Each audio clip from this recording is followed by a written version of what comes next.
Aku dijodohkan dengan pria sederhana, namun berakhir tragis bagi kehidupanku.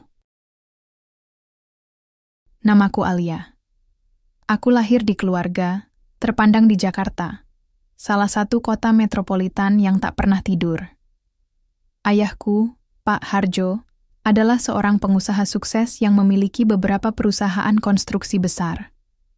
Ibuku, Bu Siti, adalah wanita karismatik yang selalu tampil elegan dalam acara sosial. Mereka berdua adalah simbol kesuksesan di mata masyarakat, dan aku adalah putri tunggal mereka, buah hati yang selalu mendapatkan segala yang kuinginkan. Aku tinggal di sebuah rumah megah di daerah Menteng, lingkungan elit yang dipenuhi dengan orang-orang kaya dan berpengaruh. Rumah kami memiliki halaman luas dengan kolam renang pribadi, garasi yang bisa menampung 5 mobil mewah, dan ruang tamu yang sering digunakan untuk acara-acara penting. Di usiaku yang ke-26, hidupku tampak seperti dongeng. Aku cantik, setidaknya begitu kata semua orang, dengan kulit putih mulus, rambut hitam panjang yang selalu tertata sempurna, dan tubuh yang membuat banyak wanita iri. Semua orang memujiku, dan aku pun mulai percaya bahwa aku memang spesial. Aku tidak pernah bekerja karena uang bukanlah masalah bagiku. Setiap hari, aku hanya perlu menjaga penampilan dan bersosialisasi dengan teman-temanku di klub eksklusif atau di salon-salon ternama. Aku menghabiskan waktu untuk belanja di butik-butik mahal, berpesta hingga larut malam, dan sesekali berlibur ke luar negeri. Kehidupanku dipenuhi kemewahan, tapi juga kesombongan. Aku merasa lebih tinggi dari orang lain, terutama mereka yang datang dari kalangan sederhana. Aku sering memandang rendah pelayan, supir, bahkan kenalan ibuku yang menurutku kurang berkelas. Bagiku, dunia ini hanya milik mereka yang punya uang dan status. Namun, ada satu hal yang selalu menjadi topik pembicaraan di antara keluargaku, pernikahanku. Usiaku sudah 26 tahun, tapi aku belum menemukan pasangan hidup. Bukan karena aku tidak laku, aku sering mendapat lamaran dari pria-pria mapan, tapi karena aku terlalu sombong untuk menerima siapa saja, Aku ingin menikah dengan pria yang setidaknya sepadan denganku, atau bahkan lebih baik. Sayangnya, standarku terlalu tinggi sehingga aku sulit menemukan calon suami yang ideal. Suatu hari, ayah dan ibu memanggilku ke ruang tamu. Wajah mereka terlihat serius, dan aku langsung tahu bahwa ada sesuatu yang penting ingin mereka bicarakan. "Alia," kata ayahku dengan nada tegas, "kamu sudah cukup dewasa untuk menikah. Kami sudah mencari seseorang yang cocok untukmu." Aku langsung tersenyum sinis. "Siapa kali ini?" tanyaku dengan nada dingin. "Jangan bilang kalau dia bos perusahaan kecil yang baru saja bangkrut." Ibu melirikku dengan tatapan kecewa. "Alia, jangan sombong. Pria ini adalah anak dari sahabat lamaku. Namanya Adi. Dia tinggal di desa kecil di Jawa Tengah, tapi dia sangat baik dan bertanggung jawab." "Desa kecil?" Aku hampir tertawa mendengarnya. "Kalian ingin aku menikahi pria dari desa? Apa kalian bercanda?" Ayah menatapku tajam. "Ini bukan soal dari mana dia berasal, Alia. Ini tentang masa depanmu. Kami pikir sudah waktunya kamu belajar untuk tidak sombong dan menghargai orang lain." Aku menggeleng keras. "Tidak mungkin. Aku tidak akan menikah dengan pria sederhana seperti itu." Tapi meskipun aku menolak berkali-kali, tekanan dari orang tuaku semakin kuat.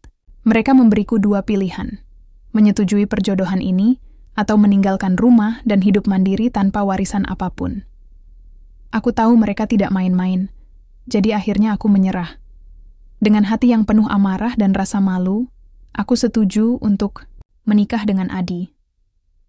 Pernikahan itu dilangsungkan 6 bulan kemudian. Acaranya sederhana, jauh dari apa yang kubayangkan sebelumnya. Teman-temanku bahkan tidak hadir, karena mereka merasa acara tersebut terlalu biasa untuk ukuran keluarga sekaliber kami. Aku berdiri di pelaminan dengan gaun pengantin yang indah, tapi hatiku kosong. Adi tampak gugup namun tersenyum lebar. Ia memakai setelan jas sederhana, dan wajahnya polos tanpa polesan makeup seperti yang biasa kulihat pada pria-pria mapan yang sering kutemui. Saat itu, aku tidak tahu bahwa pernikahan ini akan membawa banyak pelajaran berharga bagi hidupku. Pelajaran yang akan datang dengan cara yang paling menyakitkan. Hari pertama setelah pernikahanku dengan Adi adalah hari yang paling membosankan dalam hidupku. Kami pindah ke sebuah rumah sederhana di pinggiran Jakarta, jauh dari kemewahan menteng yang biasa kutinggali. Rumah itu hanya memiliki 2 kamar, tidur, ruang tamu kecil, dan dapur yang terasa asing bagiku. Tidak ada kolam renang atau balkon luas seperti yang biasa kumiliki. Semua terasa begitu, sempit. Adi mencoba bersikap ramah sejak awal. Ia selalu tersenyum padaku, berusaha membuatku nyaman meskipun aku tahu ia merasa canggung. "Alia, kalau ada apa-apa, bilang saja ya," katanya suatu pagi saat aku duduk diam di ruang tamu, menatap kosong pada dinding yang dicat putih polos tanpa hiasan apapun. Aku hanya mengangguk, tapi hatiku berkata lain. Bagaimana mungkin aku bisa nyaman di tempat seperti ini? Setiap hari, Adi pergi bekerja sebagai teknisi listrik di sebuah bengkel kecil. Ia bangun pagi-pagi sekali, bahkan sebelum matahari terbit, dan pulang menjelang sore. Sementara aku tidak tahu harus melakukan apa. Aku tidak terbiasa memasak, membersihkan rumah, atau melakukan pekerjaan rumah tangga lainnya. Semua itu selalu dilakukan oleh pembantu di rumah orang tuaku. Tapi di sini, aku harus melakukannya sendiri, karena Adi tidak punya cukup uang untuk mempekerjakan pembantu. Awalnya, aku sering marah-marah tanpa alasan. Jika lantai terasa kotor, aku akan mengomel padanya. Jika makanan yang ia masak tidak sesuai, seleraku, aku akan melemparkan piring itu ke wastafel. Aku tahu aku bersikap kasar, tapi aku tidak peduli. Bagiku, Adi hanyalah pria sederhana yang tidak pantas mendapatkan wanita secantik dan semapan diriku. Namun, yang paling membuatku kesal adalah sikap Adi yang selalu sabar. Ia tidak pernah membalas kemarahanku dengan amarah. Sebaliknya, ia malah mencoba menenangkanku. Suatu malam, setelah aku mengamuk karena ia tidak membelikan bumbu masak yang kuinginkan, ia duduk di sampingku dan berkata pelan, "Maafkan aku, Alia. Aku tahu ini sulit untukmu. Tapi kita bisa saling belajar, kan?" Aku tertegun mendengar kata-katanya. Bukan karena aku tersentuh, tapi karena aku merasa heran. Bagaimana mungkin ia bisa tetap tenang, meskipun aku memperlakukannya begitu buruk? Apakah dia bodoh? Atau mungkin dia hanya pura-pura? Meskipun sikapku dingin, aku mulai menyadari bahwa Adi bukanlah pria sembarangan. Ia sering membantu tetangga-tetangga kami tanpa diminta. Suatu hari, aku melihatnya memperbaiki lampu di rumah seorang nenek tua yang tinggal sendirian. Nenek itu tersenyum lebar dan memberinya segelas teh panas sebagai ucapan terima kasih. Aku hanya bisa menggeleng-geleng kepala dari balik jendela. Kenapa dia repot-repot membantu orang lain? Bukankah kita juga tidak punya banyak uang? Selain itu, Adi juga sering membawa pulang makanan kecil untukku. Kadang-kadang, ia membawa gorengan atau kue tradisional yang dibeli dari pasar. "Ini untuk kamu," katanya sambil tersenyum malu-malu. "Aku tahu kamu pasti bosan makan makanan yang sama terus." Tapi aku tidak pernah mengucapkan terima kasih. Aku hanya mengambil makanan itu tanpa berkomentar apa-apa. Dalam hati, aku merasa risih. Makanan itu tidak sebanding dengan hidangan mewah yang biasa ku makan. Namun, entah mengapa aku tidak pernah membuangnya. Setiap kali ia membawakan makanan, aku selalu memakannya diam-diam saat ia tidak ada di rumah. Ada satu hal lagi yang membuatku penasaran tentang Adi. Ia sering pergi ke klinik kecil di dekat rumah. Awalnya, aku tidak terlalu memperhatikan, tapi suatu hari aku bertanya padanya, "Kenapa kamu sering ke klinik?" Ia tampak sedikit terkejut mendengar pertanyaanku, tapi kemudian ia tersenyum tipis. "Oh, cuma cek kesehatan biasa. Kamu tahu, aku ingin tetap sehat supaya bisa bekerja dan membantu kamu." Jawabannya terdengar logis, tapi ada sesuatu dalam nada suaranya yang membuatku merasa ada yang disembunyikan. Aku mencoba bertanya lebih lanjut, tapi ia hanya mengalihkan pembicaraan dengan membahas rencana untuk memperbaiki atap rumah yang bocor. Minggu demi minggu berlalu, dan hubungan kami tetap dingin. Aku tidak pernah benar-benar mencoba untuk mengenal Adi lebih dalam. Bagiku, ia hanyalah pria sederhana yang tidak pantas mendapatkan perhatianku. Aku masih sering keluar rumah untuk bertemu teman-temanku, meninggalkan Adi sendirian di rumah. Kadang-kadang mereka mengajakku ke klub malam atau acara sosial eksklusif. Saat itulah aku merasa lega, seolah-olah aku bisa melupakan kehidupan baru yang membosankan ini sejenak. Namun, ada satu hal yang mulai menggangguku, gunjingan dari teman-temanku. Mereka sering mengomentari pernikahanku dengan Adi. "Kok kamu nikah sama pria kayak gitu sih?" Tanya salah satu temanku suatu malam di klub. "Dia kan cuma teknisi listrik. Kamu kan bisa dapat yang lebih baik." Aku hanya tersenyum sinis mendengarnya, tapi dalam hati aku merasa marah. Kenapa mereka harus ikut campur dalam urusan pribadiku? Tapi, semakin sering aku mendengar komentar seperti itu, semakin besar tekanan yang kurasakan. Aku mulai merasa malu menjadi istri seorang pria sederhana. Aku takut reputasiku di kalangan sosialku akan hancur. Pada akhirnya, aku memutuskan untuk mengabaikan semua itu. Aku mencoba fokus pada kehidupanku sendiri, meskipun aku tahu pernikahanku dengan Adi tidak akan pernah bahagia. Tapi, ada satu hal yang tidak kusadari saat itu. Semua perlakuan burukku terhadap Adi akan membawa konsekuensi yang jauh lebih besar daripada yang kubayangkan. 2 tahun berlalu sejak pernikahanku dengan Adi, tapi hubungan kami masih jauh dari kata harmonis. Aku tetap hidup dalam pola yang sama, dingin, acuh tak acuh, dan lebih sering menghabiskan waktu di luar rumah daripada bersamanya. Namun, ada satu hal yang mulai membuatku gelisah. Desas-desus tentang diriku di kalangan teman-teman dan saudara-saudaraku. Semua bermula dari sebuah pertemuan keluarga besar yang diadakan di rumah tanteku. Aku datang dengan penampilan terbaikku, tentu saja. Gaun merah menyala yang memeluk tubuhku sempurna, rambut yang ditata rapi, dan make-up yang membuat wajahku tampak semakin menawan. Saat aku melangkah masuk ke ruang tamu, semua mata tertuju padaku.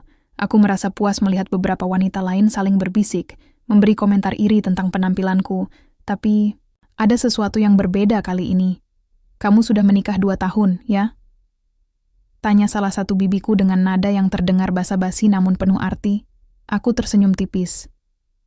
"Iya, Bibi."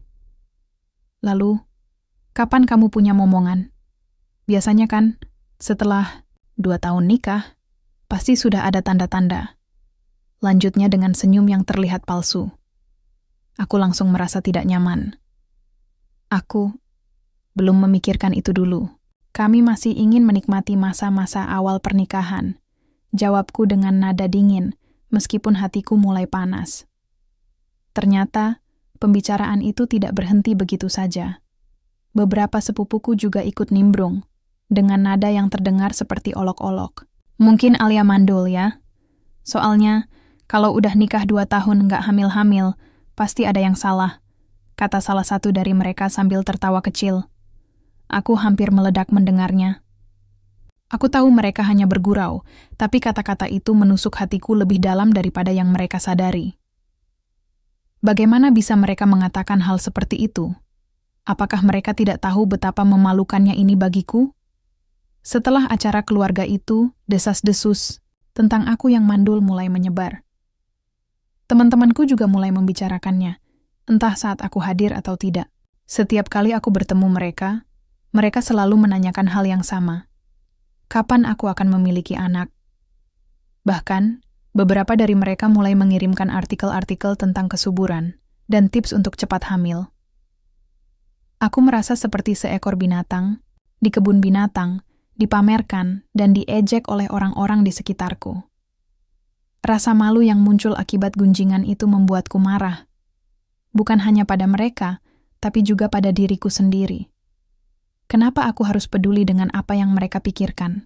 Aku bukan wanita biasa. Aku adalah putri keluarga terpandang, dan aku tidak butuh validasi dari siapapun. Tapi, semakin keras aku mencoba mengabaikan omongan mereka, semakin besar tekanan yang kurasakan. Pada akhirnya, aku memutuskan untuk melakukan sesuatu yang sebelumnya tidak pernah kuinginkan, aku akan hamil. Bukan karena aku menginginkan anak, tapi karena aku ingin membungkam mulut-mulut yang suka bergunjing itu. Aku ingin membuktikan bahwa aku tidak mandul, bahwa aku bisa menjadi istri yang sempurna, meskipun suamiku hanyalah pria sederhana. Namun, keputusan itu tidak mudah. Selama ini, aku selalu menghindari berhubungan intim dengan Adi. Bukan karena aku tidak mau, tapi karena aku merasa itu akan merusak tubuhku yang sempurna. Aku takut tubuhku akan berubah setelah hamil. Aku takut kehilangan bentuk tubuh yang selama ini membuatku merasa superior. Tapi, demi harga diriku, aku harus melakukannya. Suatu malam aku memanggil Adi ke kamar kami. Ia tampak bingung melihat ekspresiku yang serius. "Ada apa, Alia?" tanyanya dengan nada lembut. "Aku ingin kita mencoba punya anak," kataku. Tanpa basa-basi, Adi terkejut mendengarnya. "Benarkah? Kamu yakin?" Aku mengangguk, meskipun hatiku berontak. "Ya, aku yakin." Adi tersenyum lebar, seolah-olah ia baru saja mendapatkan hadiah terbesar dalam hidupnya. Ia langsung mendekatiku dan memelukku erat. Aku hanya diam, tidak merespons pelukannya. Dalam hati, aku merasa jijik. Jijik pada diriku sendiri karena harus melakukan hal ini demi membungkam orang-orang yang tidak penting. Beberapa bulan kemudian, aku akhirnya hamil. Dokter mengatakan bahwa aku mengandung anak kembar. Aku tidak tahu apakah aku harus merasa senang atau marah. Di satu sisi, aku berhasil membuktikan kepada semua orang bahwa aku tidak mandul. Tapi di sisi lain, aku merasa tubuhku mulai berubah. Perutku yang tadinya rata mulai membesar, kulitku tidak lagi mulus seperti dulu, dan bobot tubuhku bertambah. Aku sering melihat diriku di cermin dan merasa muak. Ini bukan diriku yang dulu. Meskipun begitu, aku tidak bisa mundur lagi. Aku harus menjalani kehamilan ini sampai akhir. Tapi ada satu hal yang membuatku semakin frustrasi. Adi tampak begitu bahagia. Setiap hari, ia selalu menanyakan kondisiku, membelikan makanan sehat, dan bahkan membantu membersihkan rumah agar aku tidak terlalu lelah. Ia begitu antusias menanti kelahiran anak-anak kami, sementara aku hanya merasa terbebani. Suatu hari, aku sedang duduk di ruang tamu, memegang perutku yang semakin membesar. Adi duduk di sampingku, tersenyum lebar. "Alia, aku benar-benar tidak sabar menunggu kedatangan anak-anak kita," katanya dengan nada penuh harap. Aku hanya menatapnya dengan dingin. "Kenapa kamu begitu bahagia? Mereka kan belum lahir." Adi tertawa kecil. "Karena mereka adalah berkah dari Tuhan. Kita harus bersyukur." Aku tidak menjawab. Aku hanya menunduk, menatap perutku yang kini menjadi pusat perhatian. Dalam hati, aku mulai bertanya-tanya, apa yang salah dengan diriku? Kenapa aku tidak bisa merasakan kebahagiaan yang sama seperti Adi? Kenapa aku hanya bisa merasakan beban dan ketidakpuasan? Namun, ada satu hal yang belum aku sadari saat itu. Semua keputusan yang kubuat, termasuk keputusan untuk hamil, akan membawa konsekuensi yang jauh lebih besar daripada yang kubayangkan. Konsekuensi yang akan mengubah hidupku selamanya. Hari itu adalah salah satu hari terburuk dalam hidupku. Aku bahkan tidak bisa mengingatnya tanpa merasa jantungku berdenyut lebih cepat, seolah-olah kejadian itu baru saja terjadi kemarin. Semua bermula dari sesuatu yang tampak begitu sepele. Sebuah dompet yang ketinggalan di rumah. Waktu itu aku sedang hamil besar, sudah memasuki bulan ke-8. Perutku semakin membuncit, dan aku merasa semakin tidak nyaman dengan tubuhku. Aku sering marah-marah tanpa alasan, terutama pada Adi. Tapi kali ini, aku merasa perlu melarikan diri dari rumah sejenak untuk menenangkan pikiranku. Jadi, aku memutuskan untuk pergi ke salon langgananku, tempat biasa aku merawat diri sebelum segala kekacauan ini dimulai. Salon itu terletak di pusat kota, cukup jauh dari rumah kami. Aku sengaja memilih waktu sore agar tidak terlalu ramai, meskipun hujan mulai turun ketika aku sampai di sana. Aku tidak peduli. Yang penting, aku bisa mendapatkan pijatan wajah dan perawatan rambut untuk membuatku merasa lebih baik.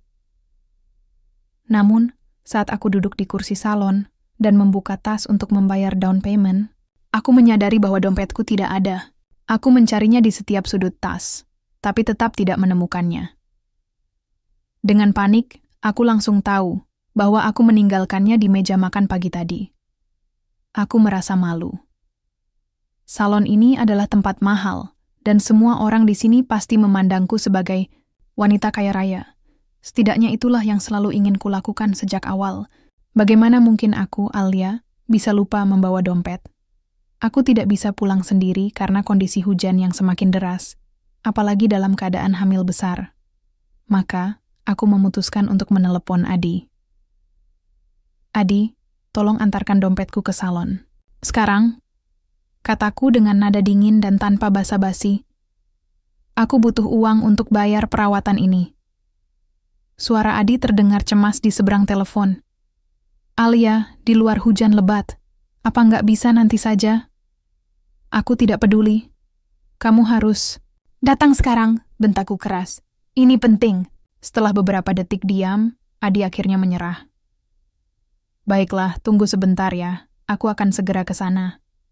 Aku menutup telepon dengan napas lega. Meskipun aku tahu aku bersikap kasar, aku tidak peduli. Bagiku, Adi hanya pria sederhana yang tidak punya hak untuk menolak permintaanku. Lagi pula, apa susahnya mengantarkan dompet? Itu bukan pekerjaan besar. Sementara menunggu Adi, aku mencoba menenangkan diri dengan melihat-lihat majalah mode di ruang tunggu salon. Namun, pikiranku tidak bisa fokus. Hujan di luar semakin deras, dan suara petir mulai bergemuruh. Aku merasa gelisah, meskipun aku tidak tahu kenapa. 1 jam berlalu, tapi Adi belum juga datang. Aku mulai kesal dan meneleponnya lagi. Namun, kali ini tidak ada jawaban. Teleponnya tidak aktif. Aku mencoba berkali-kali, tapi hasilnya sama. Hatiku mulai terasa tidak enak. Mungkin dia masih di jalan. Gumamku pada diri sendiri, mencoba menenangkan diri. Tapi rasa cemas semakin memenuhi pikiranku. Akhirnya, aku memutuskan untuk menelepon tetangga dekat rumah untuk mengecek apakah Adi sudah berangkat atau belum. Tetangga itu mengangkat telepon dan memberiku kabar buruk. Adi mengalami kecelakaan di jalan menuju salon. Dunia serasa runtuh saat itu juga. Aku langsung keluar dari salon meskipun hujan masih deras. Taksi yang kutumpangi melaju cepat menuju lokasi kecelakaan. Tapi hatiku sudah dipenuhi firasat buruk. Ketika aku sampai di sana, aku melihat mobil Adi yang ringsek di tepi jalan. Lampu-lampu darurat berkedip-kedip, dan polisi serta para medis sibuk di sekitar area itu. Aku turun dari taksi dengan tubuh gemetar, berusaha mendekat. Salah satu polisi menghalangiku. "Maaf, Bu, Anda tidak boleh masuk ke area ini," katanya, dengan nada simpatik. "Di mana suamiku?" tanyaku dengan suara bergetar. Polisi itu menatapku dengan ekspresi sedih. "Kami sudah membawanya ke rumah sakit terdekat. Kondisinya buruk." Tanpa banyak bicara, aku langsung menuju rumah sakit dengan taksi lain. Sepanjang perjalanan, aku terus berdoa dalam hati agar Adi baik-baik saja. Aku mencoba meyakinkan diriku bahwa ia hanya mengalami luka ringan, meskipun dalam hati aku tahu ada sesuatu yang jauh lebih buruk terjadi. Saat aku tiba di rumah sakit, aku langsung menuju ruang IGD. Di sana, aku bertemu dengan dokter yang tampak lelah namun profesional. "Bagaimana kondisinya?" tanyaku dengan suara parau. Dokter itu menghela napas panjang sebelum menjawab. "Ibu, suami Anda mengalami kecelakaan serius. Kami sudah berusaha menyelamatkannya, tapi sayangnya dia tidak berhasil bertahan." Aku merasa seperti disambar petir. Tubuhku langsung lunglai, dan aku hampir jatuh jika perawat tidak menahan tubuhku. Tidak mungkin. Gumamku berulang-ulang, air mata mulai mengalir deras di pipiku. Dokter itu melanjutkan penjelasannya. Dengan nada pelan, "Sebelum kecelakaan terjadi, suami Anda sempat mengalami serangan jantung. Kemungkinan besar, itulah penyebab utama kecelakaan tersebut. Kami menemukan catatan medisnya bahwa ia memiliki riwayat masalah jantung, tapi sepertinya ia tidak menjalani pengobatan secara rutin." Aku langsung terdiam mendengar kata-kata itu. Serangan jantung? Kenapa aku tidak pernah menyadarinya? Selama ini aku hanya mengabaikan Adi, tidak pernah benar-benar memperhatikan kesehatannya. Bahkan saat ia sering pergi ke klinik, aku tidak pernah bertanya lebih lanjut tentang kondisinya. Aku hanya menganggapnya sebagai hal sepele. Rasa bersalah mulai memenuhi dadaku. Ini semua salahku. Jika saja aku tidak memaksanya keluar di tengah hujan deras hanya untuk mengantarkan dompet bodoh itu, mungkin ia masih hidup. Jika saja aku lebih peduli padanya, mungkin ia akan lebih memperhatikan kesehatannya sendiri. Tapi aku tidak pernah melakukannya. Aku hanya menjadi istri yang egois dan tidak tahu diri. Aku duduk di bangku rumah sakit, menatap kosong pada lantai, dingin. Air mataku terus mengalir tanpa bisa kuhentikan. Di saat-saat terakhirnya, Adi pasti merasa sangat kesepian dan tidak dicintai. Padahal, ia adalah orang yang paling mencintaiku tanpa syarat, meskipun aku tidak pernah membalasnya dengan cara yang sama. Hari-hari setelah kematian Adi adalah hari-hari tergelap dalam hidupku. Aku tidak bisa tidur, tidak bisa makan, bahkan tidak bisa berpikir dengan jernih. Semua yang kulakukan hanyalah menangis dan menyesali segala keputusan buruk yang pernah aku buat. Setiap kali aku menutup mata, aku melihat wajah Adi, senyumnya yang tulus, tatapannya yang penuh kasih sayang, dan juga ekspresinya saat ia pergi untuk terakhir kalinya, karena permintaanku yang egois. Aku merasa seperti ada beban besar, yang menekan dadaku membuat sulit bernapas. Setiap kali aku mencoba membayangkan masa depan, yang kulihat hanyalah kekosongan. Tapi meskipun begitu, hidup harus terus berjalan. Ada 2 nyawa kecil di dalam perutku yang bergantung padaku, dan aku tahu, aku tidak punya pilihan lain selain bangkit dari rasa bersalah ini. Beberapa minggu setelah pemakaman Adi, aku mulai mengurus urusan administrasi yang tertunda. Salah satu hal yang harus aku selesaikan adalah dokumen-dokumen warisan dan asuransi kecelakaan Adi.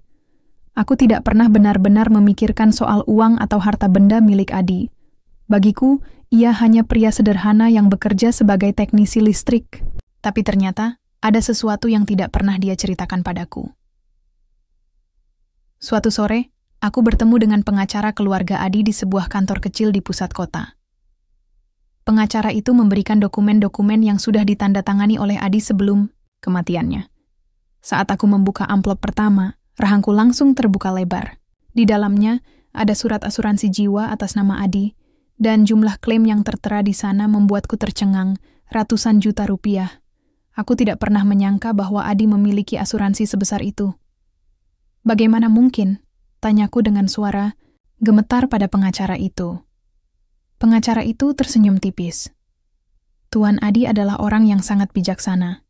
Dia selalu berpikir jauh ke depan, terutama untuk masa depan istri dan anak-anaknya. Aku tidak bisa berkata apa-apa. Aku hanya duduk diam, menatap angka-angka di dokumen itu tanpa bisa mempercayainya. Tapi kejutan tidak berhenti sampai di situ. Ketika pengacara itu membuka amplop kedua, aku menemukan daftar aset yang dimiliki Adi. Tanah, properti, dan saham di beberapa perusahaan kecil. Ternyata selama ini Adi diam-diam menjalankan bisnis sampingan yang berhasil berkembang pesat. Ia membeli tanah di daerah strategis, menyewakan properti, dan berinvestasi di bidang lain. Hartanya jauh lebih besar daripada yang pernah aku bayangkan. Kenapa dia tidak pernah memberitahuku? Gumamku pelan, air mata mulai mengalir deras di pipiku. Pengacara itu menatapku dengan ekspresi simpatik. Mungkin dia ingin memberimu kejutan suatu hari nanti. Atau mungkin dia hanya ingin melindungi Anda, agar tidak khawatir tentang masalah keuangan.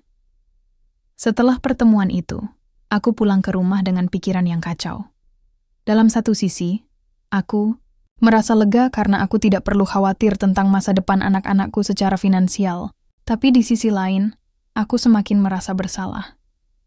Bagaimana mungkin aku tidak pernah menyadari semua kerja keras yang dilakukan Adi? Selama ini, aku hanya menganggapnya sebagai pria sederhana yang tidak pantas mendapatkan cintaku. Padahal, ia adalah pria luar biasa yang selalu berusaha memberikan yang terbaik untuk keluarganya. Malam itu, aku duduk di tepi tempat tidur kami, tempat tidur yang dulunya menjadi saksi dinginnya hubungan kami. Aku menatap foto pernikahan kami yang tergantung di dinding. Di foto itu, Adi tampak begitu bahagia, sementara aku hanya terlihat kosong.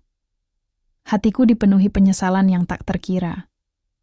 Aku ingin sekali mengulang waktu untuk menjadi istri yang lebih baik, untuk mencintai Adi dengan cara yang pantas ia dapatkan. Namun aku tahu itu tidak mungkin. Yang bisa kulakukan sekarang hanyalah berusaha memperbaiki kesalahan-kesalahanku melalui anak-anak kami. Mereka adalah bagian dari Adi, dan aku tahu aku harus membesarkan mereka dengan nilai-nilai yang ia junjung tinggi, kesederhanaan, kerja, keras, dan kebaikan hati. Selama beberapa minggu ke depan, aku mulai belajar untuk mengatur keuangan dan mengurus aset-aset yang ditinggalkan Adi. Awalnya, aku merasa kewalahan karena aku sama sekali tidak memiliki pengalaman dalam hal ini. Tapi, lambat laun aku mulai memahami apa yang harus kulakukan. Aku memutuskan untuk menjual beberapa properti yang tidak terlalu penting dan menggunakan uangnya untuk membeli rumah baru yang lebih layak untukku dan anak-anakku. Rumah itu tidak semewah rumah orang tuaku, tapi cukup nyaman untuk kami bertiga. Meskipun begitu, rasa bersalah tidak pernah sepenuhnya hilang. Setiap kali aku melihat dompet tua Adi yang masih tersimpan di laci meja, aku langsung teringat pada malam ketika aku memaksanya keluar di tengah hujan deras. Aku sering duduk sendirian di ruang tamu, menatap langit malam, dan berbicara dalam hati kepada Adi. Maafkan aku, gumamku berulang-ulang. Aku tidak pantas mendapatkan semua ini. Ada satu hal lagi yang membuatku semakin terpukul. Surat-surat yang ditemukan di antara dokumen-dokumen Adi. Surat-surat itu ditulisnya untukku, meskipun ia tidak sempat memberikannya.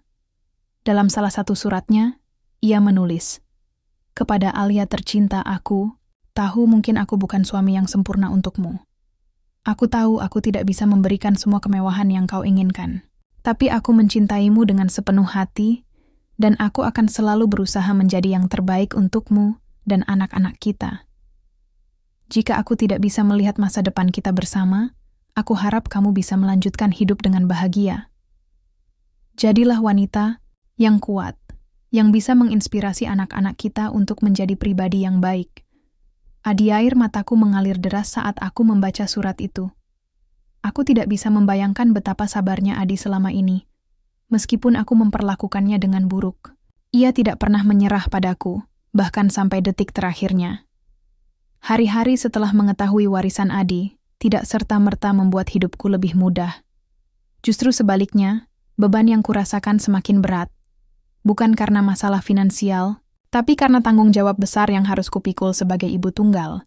Aku hamil besar, dan dalam beberapa minggu lagi, aku akan melahirkan anak-anak kembar yang menjadi satu-satunya penghubungku dengan Adi. Mereka adalah bagian dari pria yang paling mencintaiku tanpa syarat, dan aku tahu aku tidak bisa gagal membesarkan mereka. Namun, menjadi ibu tunggal bukanlah hal yang mudah, terutama bagi seseorang seperti aku yang tidak pernah memiliki pengalaman mengurus anak. Selama ini, aku hanya peduli pada diriku sendiri, penampilanku, kehidupan sosialku, dan segala sesuatu yang membuatku merasa superior. Tapi sekarang, dunia itu lenyap. Yang tersisa hanyalah 2 nyawa kecil di dalam perutku, dan rasa bersalah yang tak pernah hilang. Pertama-tama, aku harus belajar untuk mandiri. Setelah pindah ke rumah baru, aku mulai menjalani rutinitas yang sama sekali asing bagiku. Aku harus membersihkan rumah, memasak makanan, dan memastikan segala sesuatunya berjalan lancar tanpa bantuan siapapun. Awalnya, aku sering frustrasi dan marah-marah pada diriku sendiri. Beberapa kali aku menangis di tengah dapur karena tidak bisa memasak makanan yang layak. Tapi lambat laun, aku mulai mempelajari hal-hal dasar tentang pekerjaan rumah tangga melalui video tutorial di internet dan saran dari tetangga baik hati. Selain itu, aku juga harus mempersiapkan diri untuk kelahiran anak-anakku. Aku pergi ke klinik untuk pemeriksaan rutin dan berkonsultasi dengan dokter kandungan. Dalam setiap kunjungan, aku selalu dipenuhi campuran emosi, kegembiraan, ketakutan, dan penyesalan. Aku gembira karena sebentar lagi aku akan bertemu anak-anakku, tapi aku juga takut tidak bisa menjadi ibu yang baik. Dan tentu saja, ada rasa bersalah yang selalu menyelimuti pikiranku. Bagaimana mungkin aku bisa membesarkan anak-anak ini tanpa Adi? Pikiran itu sering muncul, membuatku merasa lemah. Akhirnya, hari yang dinanti-nantikan tiba. Aku melahirkan anak-anak kembar di sebuah rumah sakit swasta yang cukup terkenal. Proses persalinannya sulit dan melelahkan, tapi ketika aku mendengar tangisan pertama mereka, Semua rasa sakit itu langsung hilang. Anak pertama adalah laki-laki, dan yang kedua adalah perempuan. Dokter memberi mereka nama sementara sambil menunggu aku memutuskan nama resmi. Aku memilih nama Ardan untuk anak laki-lakiku, yang berarti pemimpin, dan Alia. Ya, aku memberinya nama yang sama denganku, untuk anak perempuanku, yang berarti langit. Aku ingin mereka tumbuh menjadi pribadi yang kuat dan memiliki pandangan luas seperti langit. Ketika aku pertama kali memeluk mereka, aku merasakan sesuatu yang belum pernah kurasakan sebelumnya. Rasa cinta yang begitu besar dan mendalam. Aku tidak pernah benar-benar memahami arti cinta sampai saat itu. Mata mereka yang bulat dan polos, tangisan mereka yang lembut, dan tubuh mereka yang mungil membuatku sadar bahwa mereka adalah alasan utamaku untuk terus hidup. Mereka adalah bagian dari Adi, dan aku harus menjaga mereka dengan segenap hatiku. Namun, perjalanan sebagai ibu tunggal tidak berhenti di situ. Setelah pulang dari rumah sakit, tantangan sebenarnya dimulai. Mengurus bayi kembar ternyata jauh lebih sulit daripada yang kubayangkan. Ardan dan Alia sering menangis bersamaan, terutama di malam hari. Ada kalanya aku merasa sangat lelah hingga hampir menyerah. Tapi setiap kali aku melihat wajah mereka yang damai setelah tertidur, aku tahu aku harus bertahan. Salah satu momen paling sulit adalah ketika aku harus memberi mereka susu formula. Aku ingin menyusui mereka secara alami, tapi produksi ASI-ku tidak cukup karena stres yang kualami. Aku merasa gagal sebagai ibu, dan rasa bersalah itu kembali menghantuiku. Namun, salah satu perawat di rumah sakit memberiku nasihat yang sangat membantu. Menjadi ibu bukanlah soal kesempurnaan, katanya padaku suatu sore. Yang penting adalah kasih sayangmu. Anak-anakmu akan tumbuh bahagia selama mereka merasakan cintamu. Nasihat itu membuatku sedikit lega. Aku mulai belajar untuk tidak terlalu keras pada diriku sendiri. Aku mencoba fokus pada hal-hal kecil. Memastikan mereka cukup tidur, memberi, mereka makan tepat waktu, dan memeluk mereka setiap kali mereka menangis. Lambat laun, aku mulai menemukan ritme dalam kehidupan baruku. Ada satu hal yang membuatku semakin termotivasi untuk menjadi ibu yang baik, kenangan tentang Adi. Setiap kali aku melihat Ardan, aku melihat sorot mata Adi yang penuh ketulusan. Setiap kali aku mendengar Alia tertawa kecil dalam tidurnya, aku teringat senyum Adi yang hangat. Mereka adalah potongan-potongan kecil dari pria yang paling mencintaiku, dan aku tahu aku harus menjaga mereka dengan sebaik-baiknya. Tapi meskipun begitu, ada saat-saat ketika aku merasa sangat kesepian. Malam-malam panjang seringkali kujalani dengan air mata yang mengalir diam-diam. Aku merindukan Adi, merindukan kehadirannya di sisiku, merindukan pelukannya yang menenangkan. Aku sering duduk di tepi tempat tidur, memandangi foto pernikahan kami, dan berbicara dalam hati padanya. Adi, aku mencoba sebaik mungkin untuk menjaga mereka. Tolong bimbing aku dari sana ya. Lambat laun, aku mulai menemukan cara untuk mengatasi kesepian itu. Aku bergabung dengan komunitas ibu-ibu lain di lingkunganku. Awalnya, aku ragu untuk membuka diri karena aku takut mereka akan menghakimi masa laluku. Tapi ternyata, mereka sangat ramah dan mendukung. Kami sering berbagi pengalaman tentang mengurus anak, saling membantu, dan sesekali mengadakan pertemuan kecil-kecilan. Melalui komunitas itu, aku mulai merasa bahwa aku tidak sendirian. 1 tahun berlalu, dan Ardan serta Alia tumbuh menjadi anak-anak yang sehat dan ceria. Meskipun aku masih sering merasa lelah dan kadang-kadang kewalahan, aku tahu aku telah melakukan yang terbaik untuk mereka. Mereka adalah alasan utamaku untuk bangkit dari masa lalu yang penuh kesalahan dan penyesalan. Mereka adalah harapan baru dalam hidupku. Hari-hari terus berlalu, dan aku mulai menemukan ritme baru dalam hidupku. Ardan dan Alia tumbuh semakin besar, membawa kebahagiaan yang tak pernah kubayangkan sebelumnya. Mereka adalah sinar dalam hidupku yang gelap, memberiku alasan untuk bangkit setiap pagi meskipun beban luka masa lalu masih tersisa di hatiku. Namun, ada sesuatu yang mulai menggelitik pikiranku. Rasa ingin tahu tentang Adi yang belum sepenuhnya terjawab. Aku tidak pernah benar-benar memahami Adi selama kami menikah. Aku hanya melihatnya sebagai pria sederhana yang sabar, dan baik hati, tapi aku tidak pernah mencoba mengenalnya lebih dalam. Sekarang, dengan warisan besar yang ia tinggalkan dan surat-suratnya yang penuh makna, aku merasa ada banyak hal tentangnya yang belum aku ketahui. Aku ingin memahami siapa Adi sebenarnya, bukan hanya sebagai suamiku, tapi juga sebagai manusia yang memiliki mimpi, harapan, dan perjuangan sendiri. Salah satu langkah pertamaku untuk memahami Adi lebih dalam adalah dengan mendatangi desa kecil tempat ia dibesarkan. Desa itu terletak di Jawa Tengah, jauh dari hiruk-pikuk Jakarta. Awalnya, aku ragu untuk pergi ke sana karena aku tidak yakin akan diterima dengan baik oleh keluarganya. Tapi akhirnya, aku memberanikan diri. Aku membawa Ardan dan Alia bersamaku, berharap mereka bisa merasakan bagian penting dari ayah mereka.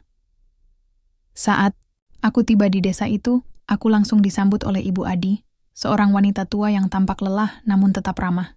Matanya berkaca-kaca saat melihatku dan anak-anakku. "Kamu pasti Alia," katanya dengan suara bergetar. "Dan ini cucu-cucuku. Mereka mirip sekali dengan Adi." Aku menunduk, merasa malu. "Bu, maafkan aku. Aku tidak pernah benar-benar menjaga Adi seperti yang seharusnya aku lakukan." Ibu Adi tersenyum lembut, meskipun matanya dipenuhi air mata. "Alia, kamu tidak perlu minta maaf. Adi sangat mencintaimu. Dia sering bercerita tentangmu, tentang betapa cantik dan istimewanya kamu di matanya. Dia selalu berharap kamu bahagia." Kata-katanya membuatku terdiam. Aku tidak pernah menyangka bahwa Adi begitu mencintaiku, bahkan saat aku memperlakukannya dengan buruk. Ibu Adi kemudian mengajakku masuk ke rumahnya, sebuah rumah sederhana yang dipenuhi foto-foto keluarga. Di salah satu sudut ruangan, ada meja kecil dengan figura yang menampilkan foto Adi saat masih muda. Ia tampak begitu polos dan bahagia, jauh, berbeda dari ekspresinya selama kami menikah. Selama beberapa hari di desa itu, aku belajar banyak hal tentang Adi. Ia ternyata adalah tulang punggung keluarganya sejak remaja. Ayahnya meninggal dunia ketika ia masih kecil, dan ia harus bekerja keras untuk membantu ibunya membiayai kebutuhan sehari-hari. Meskipun hidupnya sulit, Adi tidak pernah putus asa. Ia bekerja sebagai teknisi listrik di desa, membantu tetangga-tetangga memperbaiki barang elektronik yang rusak. Ia juga diam-diam menyisihkan uang untuk membeli tanah dan membangun usaha kecil-kecilan. Semua itu dilakukannya tanpa pamrih, hanya demi memastikan keluarganya bisa hidup layak. Aku juga bertemu dengan teman-teman Adi dari desa. Salah satu dari mereka, seorang pria bernama Budi, menceritakan sesuatu yang membuatku semakin terharu. "Adi itu orang yang sangat baik, Mbak Alia," katanya padaku. "Dia sering membantu orang lain tanpa diminta. Bahkan ketika dia sendiri sedang kesulitan, dia juga punya impian besar. Dia ingin membangun sekolah kecil di desa ini untuk anak-anak yang kurang mampu. Sayangnya, dia tidak sempat mewujudkannya." Mendengar cerita itu, aku merasa semakin kecil di hadapan Adi. Ia adalah pria yang memiliki visi besar dan hati yang luar biasa. Sementara aku hanya wanita sombong yang tidak pernah tahu apa artinya berkorban atau peduli pada orang lain. Aku merasa malu pada diriku sendiri, tapi di saat yang sama, aku merasa termotivasi untuk menjadi pribadi yang lebih baik. Setelah pulang dari desa itu, aku mulai berpikir tentang cara untuk melanjutkan impian Adi. Aku memutuskan untuk menggunakan sebagian warisannya untuk membangun sekolah kecil di desa tersebut, persis seperti yang Adi inginkan. Aku juga mulai aktif dalam kegiatan sosial di lingkungan tempat tinggalku. Aku bergabung dengan organisasi amal yang membantu anak-anak kurang mampu dan keluarga yang membutuhkan bantuan finansial. Aku tidak ingin menjadi Alia yang dulu lagi, wanita egois yang hanya peduli pada diri sendiri. Aku ingin menjadi Alia yang baru, wanita yang bisa memberikan manfaat bagi orang lain. Namun, ada satu hal yang masih mengganjal dalam hatiku. Kenangan tentang surat-surat Adi. Saat membersihkan lemari di rumah baru, aku menemukan amplop lain yang belum pernah kubuka. Amplop itu tertulis dengan tulisan tangan Adi. "Untuk Alia, jika suatu hari aku tidak ada lagi di sisimu." Aku membuka amplop itu dengan tangan gemetar Di dalamnya, ada surat yang lebih panjang dari yang pernah kubaca sebelumnya. Dalam surat itu, Adi menulis, "Kepada Alia tercinta, jika kamu membaca surat ini, berarti aku sudah tidak ada lagi di sisimu. Aku tidak tahu bagaimana nasib kita nanti, tapi aku ingin kamu tahu satu hal. Aku mencintaimu dengan sepenuh hati. Meskipun kamu mungkin tidak pernah membalas cintaku dengan cara yang sama. Kamu adalah wanita yang luar biasa, Alia. Kamu pintar, cantik, dan memiliki potensi besar untuk melakukan hal-hal hebat. Aku hanya berharap suatu hari nanti kamu bisa melihat ke dalam dirimu sendiri dan menemukan kekuatan yang sebenarnya. Jika aku tidak bisa melihat masa depan kita bersama, aku ingin kamu melanjutkan hidupmu dengan bahagia. Jadilah wanita yang kuat, yang bisa menginspirasi orang lain. Dan jika suatu hari kamu merasa sendirian, ingatlah bahwa aku selalu ada di hatimu, mendukungmu dari kejauhan. Terima kasih telah menjadi bagian dari hidupku, meskipun hanya sebentar. Aku mencintaimu selamanya." Adi, aku tidak bisa menahan air mataku saat membaca surat itu.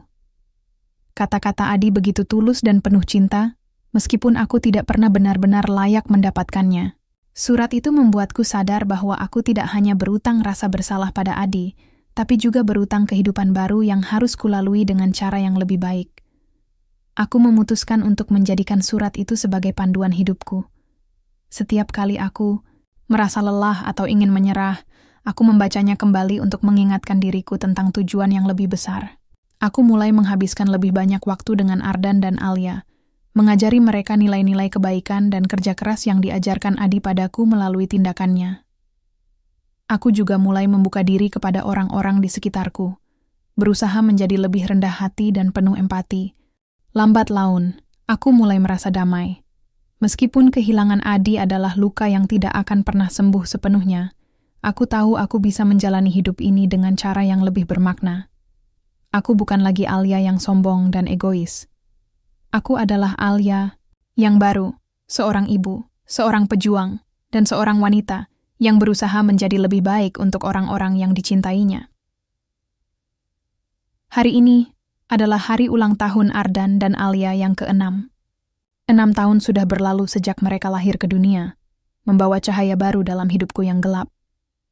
Aku masih sering merasa penyesalan mendalam atas semua kesalahan yang kubuat di masa lalu, terutama bagaimana aku memperlakukan Adi. Tapi meskipun begitu, aku juga merasa bersyukur karena dua anak kecil ini telah mengajarkanku arti cinta sejati, pengorbanan, dan ketulusan. Pagi ini, aku bangun lebih awal untuk menyiapkan pesta kecil-kecilan di halaman belakang rumah. Aku memasak makanan favorit mereka, nasi goreng dengan telur mata sapi dan nugget ayam renyah. Di sudut halaman, aku memasang balon-balon warna-warni dan spanduk bertuliskan, "Selamat ulang tahun Ardan and Alia."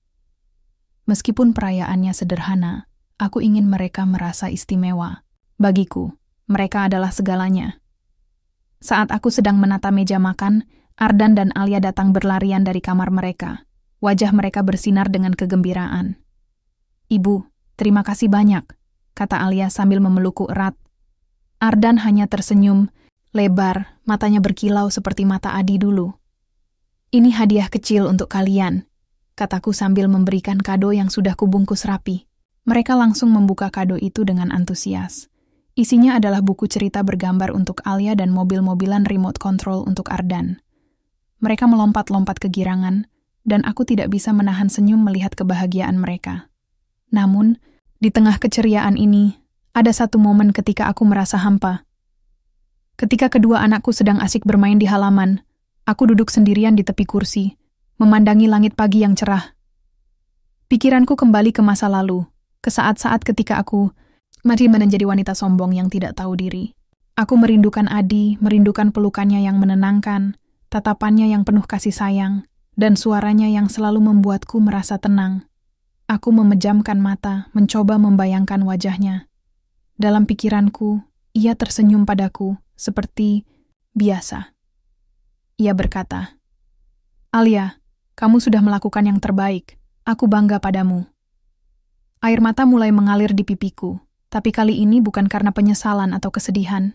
Ini adalah air mata kebanggaan atas diriku sendiri, atas anak-anakku, dan atas kehidupan baru yang telah kubangun. Setelah beberapa saat, aku bangkit dari kursi dan bergabung dengan anak-anakku. Aku bermain bersama mereka, tertawa tanpa beban. Untuk pertama kalinya sejak lama. Kami bermain petak umpet, lomba lari kecil-kecilan, dan bahkan bernyanyi bersama lagu ulang tahun. Momen-momen seperti inilah yang membuatku sadar bahwa hidupku tidak lagi kosong. Ada orang-orang yang membutuhkanku, yang mencintaiku tanpa syarat, dan yang membuatku merasa berharga. Beberapa jam kemudian, setelah anak-anak tidur siang, aku memutuskan untuk pergi ke makam Adi. Aku membawa sekuntum bunga mawar putih, simbol kesucian dan permohonan maaf. Makam Adi terletak di sebuah pemakaman kecil di pinggiran Jakarta, tempat yang tenang dan damai. Saat aku sampai di sana, aku duduk di tepi nisannya, menatap tulisan namanya yang terukir di batu marmer. Adi, gumamku pelan, suaraku bergetar. Aku minta maaf. Aku tahu aku tidak pernah menjadi istri yang baik untukmu. Aku egois, sombong, dan tidak pernah menghargaimu. Tapi aku harap kamu bisa melihatku sekarang. Aku mencoba menjadi lebih baik untuk Ardan, untuk Alia, dan untuk diriku sendiri. Aku menundukkan kepala, mencoba mengumpulkan kekuatan untuk melanjutkan. Aku tidak tahu apakah kamu bisa mendengarku dari sana, tapi aku ingin kamu tahu bahwa kamu adalah inspirasiku. Kamu mengajarkanku tentang cinta, kesabaran, dan kebaikan hati. Tanpamu, aku tidak akan pernah bisa menjadi seperti sekarang. Air mataku mulai jatuh, tapi aku tidak menyeka mereka. Aku biarkan mereka mengalir, sebagai bentuk penebusan dosa atas semua kesalahanku di masa lalu. Setelah beberapa saat, aku mengangkat kepala dan menatap langit. Matahari mulai tenggelam, memancarkan sinar oranye yang hangat. Aku membayangkan Adi di sana, tersenyum padaku, memberiku kekuatan untuk terus melangkah maju. Sebelum pulang, aku meletakkan bunga mawar putih di atas nisan Adi dan berbisik. Terima kasih, Adi.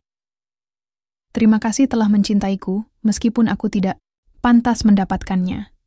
Aku janji akan menjaga Ardan dan Alia dengan segenap hatiku, dan aku janji akan terus menjadi pribadi yang lebih baik. Ketika aku meninggalkan makam Adi, aku merasa lega. Rasa bersalah yang selama ini menghantuiku mulai memudar, meskipun aku tahu itu tidak akan sepenuhnya hilang. Tapi yang penting adalah, aku sudah berusaha memperbaiki diri, dan aku akan terus melakukannya demi anak-anakku dan demi kenangan tentang Adi. Di perjalanan pulang, aku memikirkan semua yang telah kulalui, dari seorang wanita sombong yang hanya peduli pada diri sendiri, hingga menjadi ibu tunggal yang berjuang untuk memberikan yang terbaik bagi anak-anaknya. Aku tidak sempurna, dan aku tahu aku tidak akan pernah bisa menghapus semua kesalahanku. Tapi aku bangga, karena aku tidak menyerah. Aku terus berusaha menjadi versi diriku yang lebih baik. Sesampainya di rumah, aku menemukan Ardan dan Alia sedang bermain di ruang tamu.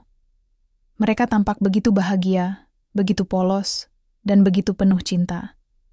Aku duduk di sofa, menatap mereka dengan senyum lembut. Mereka adalah warisan terbesar Adi untukku, dan aku tahu aku harus menjaga mereka dengan segenap hatiku. Alia, ibu punya sesuatu untuk kalian, kataku sambil mengeluarkan sebuah album foto dari lemari. Album itu berisi foto-foto Adi saat ia masih muda, saat kami menikah, dan saat ia tersenyum bahagia di depan kamera. Aku belum pernah menunjukkannya pada mereka sebelumnya, tapi aku merasa sekarang adalah waktu yang tepat. Siapa dia, Bu? Tanya Alia dengan mata penuh rasa ingin tahu. Inilah ayah kalian, jawabku dengan suara lembut. Dia adalah pria yang sangat baik, sangat mencintai kita, dan selalu ingin yang terbaik untuk kita. Ardan dan Alia memandang foto-foto itu dengan penuh rasa penasaran. Mereka mulai bertanya tentang Adi, bagaimana sifatnya, apa hobinya, dan kenapa dia tidak ada di sini sekarang. Aku menjawab semua pertanyaan mereka dengan sabar. Berharap mereka bisa mengenal ayah mereka, meskipun hanya melalui cerita-ceritaku. Malam itu, setelah anak-anak tidur, aku duduk di ruang tamu, memandangi album foto tersebut. Aku tersenyum tipis, merasa lega karena akhirnya aku bisa berbicara tentang Adi tanpa merasa terlalu sakit. Dia adalah bagian dari hidupku yang tidak akan pernah kulupakan, dan aku tahu dia akan selalu ada dalam hatiku. Aku menutup album foto dan menatap langit malam dari jendela. Bintang-bintang bersinar terang, seolah-olah mereka sedang tersenyum padaku. Aku memejamkan mata, membayangkan Adi di sana, di antara bintang-bintang, tersenyum padaku, dan memberiku kekuatan untuk terus melangkah maju. Hidupku mungkin tidak sempurna, tapi aku tahu aku sedang berada di jalur yang benar. Aku telah belajar dari kesalahan-kesalahanku, dan aku akan terus berusaha menjadi pribadi yang lebih baik. Untuk Ardan, untuk Alia, dan untuk Adi, pria yang paling mencintaiku tanpa syarat,